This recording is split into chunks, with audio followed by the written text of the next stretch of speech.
तो चलिए आज बात करते हैं आर्टिफिशियल इंटेलिजेंस यानी एआई की। ये एक ऐसी टेक्नोलॉजी है जो हर जगह है, लेकिन शायद हम इसे ठीक से समझते नहीं।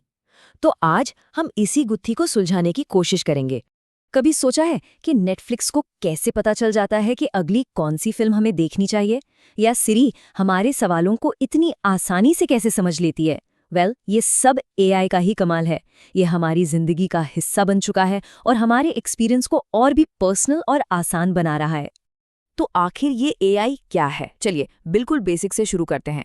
एआई के जो फाउंडर्स थे उनमें से एक थे जॉन मैकार्थी।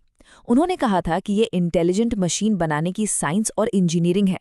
मतलब सीधी सादी भाषा में कहें तो मशीनों को इंसानों की तरह सोचने और सीखने की काबिलियत देना। एआई का सफ़र सच पूछो तो एक रोलर कोस्टर राइड जैसा ही रहा है।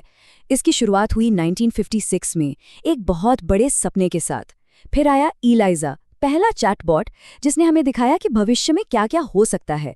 लेकिन फिर एक ऐसा दौर आया जिसे एआई विंटर्स कहते हैं, जब सब कुछ ठंडा पड़ गया, मानो पूरी प्रोग्रेस ही रुक गई हो। और आज 2012 के बाद से हम एक ज़बरदस्त एआई बूम के दौर में जी रहे हैं। अब ये मज़ेदार ट्रांसलेशन की गड़बड़ी देखिए। ये एक बहुत बड़ी बात बताती है, पता है क्या? कि मशीनों के लिए कॉमन सेंस समझना कितना मुश्किल काम है। इसी को कॉमन सेंस नॉलेज प्रॉब्लम भी कहते हैं। मतलब शब्दों का सीधा सीधा ट्रांसलेशन तो मशीन कर सकती है, पर उसके पीछे का जो असली मतलब है, जो भाव है ना, उससे पकड़ना एकदम अलग ही खेल है। तो एआई ने तब से लेकर अब तक कितनी तरक्की कर ली है। सोचिए, 1966 का इलाइजा वो बस कुछ तय रूल्स पर चलता था, और आज हमारे पास सिरी और एलेक्सा हैं। वो हमारी आवाज़ पहचानते हैं, हमारे कमांड्स फॉलो करते हैं।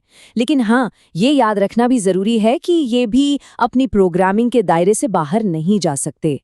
एआई को मोटे तौर पर दो तरह का समझ सकते हैं। पहला है नैरो एआई। ये वो एआई है जो किसी एक खास काम में माहिर होता है, जैसे सेल्फ ड्राइविंग कारें या नेटफ्लिक्स के सुझाव। ये आज हमारे चारों तरफ है। और दूसरा है जनरल एआई।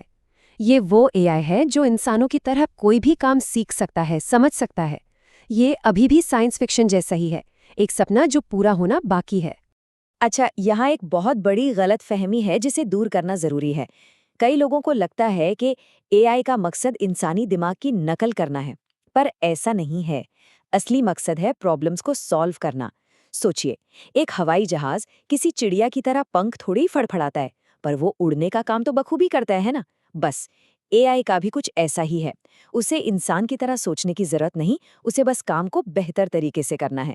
और आखिर में हम उसी सबसे बड़े सवाल पर आ जाते हैं, क्या मशीनें कभी इंसानों जितनी समझदार हो पाएंगी? क्या उनमें हमारी तरह क्रिएटिविटी या इमोशंस आ सकते हैं? ये वो सवाल है जो आज भी साइंटिस्ट से लेकर फिलोसोफर्स तक सबको सोचने पर मजबूर करता है। और इसका जवाब तो हमें आने वाला वक्त ही बताएगा।